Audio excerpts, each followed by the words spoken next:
దివంగత CM YS Rajasekhara Reddy ప్రారంభించిన ప్రాజెక్టులను వెంటనే పూర్తి చేయాలని డిమాండ్ చేశారు తెలంగాణ బీజేపీ ఎమ్మెల్యేలు. ఉమ్మడి ఆదిలాబాద్ జిల్లాలో వైఎస్ఆర్ ప్రారంభించిన జగన్నాథ్పూర్ ప్రాణహిత చేవెళ్ల ప్యాకేజీ నవంబర్ 28న పనులు పూర్తి చేసేందుకు నిధులు ఇవ్వాలని కోరారు ఎమ్మెల్యే పాల్వాయి హరీష్ రామారావు.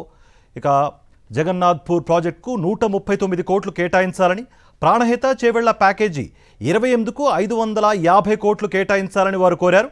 దీనిపై స్పందించిన నీటిపారుదల శాఖ మంత్రి ఉత్తమ్ కుమార్ త్వరలోనే ప్రాజెక్టులు పూర్తి చేసేందుకు చర్యలు తీసుకుంటామని హామీ ఇచ్చారు. కాగజ్నగర్ మండలంలో 2005వ సంవత్సరంలో అప్పటి రాజశేఖర రెడ్డి గారి ప్రభుత్వం జలయజ్ఞం కింద accelerated irrigation benefit program AIBP central assistance తోటి జగన్నాథ్పూర్ ప్రాజెక్ట్ అని మా పెద్దవాగు నది మీద కట్టారు. 2005లో మొదలై 2014 వరకు పనులు నడిచినాయి. 90% of the works have been done. Head works కు ఇంకొక 135 కోట్ల రూపాయలు అవసరం. జగన్నాథ్పూర్ ప్రాజెక్టును పూర్తి చేయండి.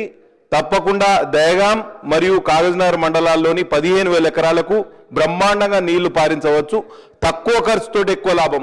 ప్రాణహిత చేవెళ్ళ దివంగత్ ముఖ్యమంత్రి రాజశేఖర్ రెడ్డి గారు ప్యాకేజ్ నెంబర్ 28 2009లో ఫౌండేషన్ ఇచ్చారు.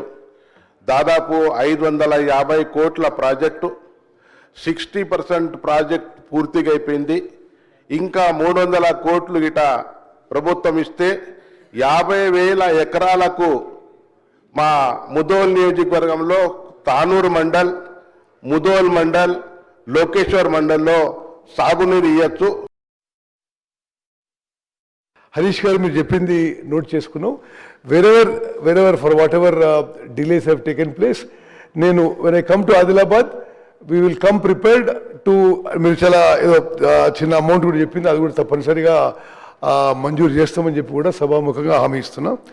అదేవిధంగా ముదోల్ ఎమ్మెల్యేగా పాటిల్ సాబ్ 50,000 ఎకరాల ప్రాజెక్టు తప్పనిసరిగా మన సెషన్ తర్వాత ఒకసారి కూర్చుందాం. అంటే అది కాళేశ్వరం ప్రాజెక్టులో మీరు ప్యాకేజ్ 28 అని అనుకుంటా, ప్యాకేజ్ 28 50,000 ఎకర్స్ తప్పనిసరిగా మరి దాని ప్రోగ్రెస్ ఏందో ఏం పరిస్థితి ఉందో తప్పనిసరిగా ఈ ప్రభుత్వం committed to complete the project.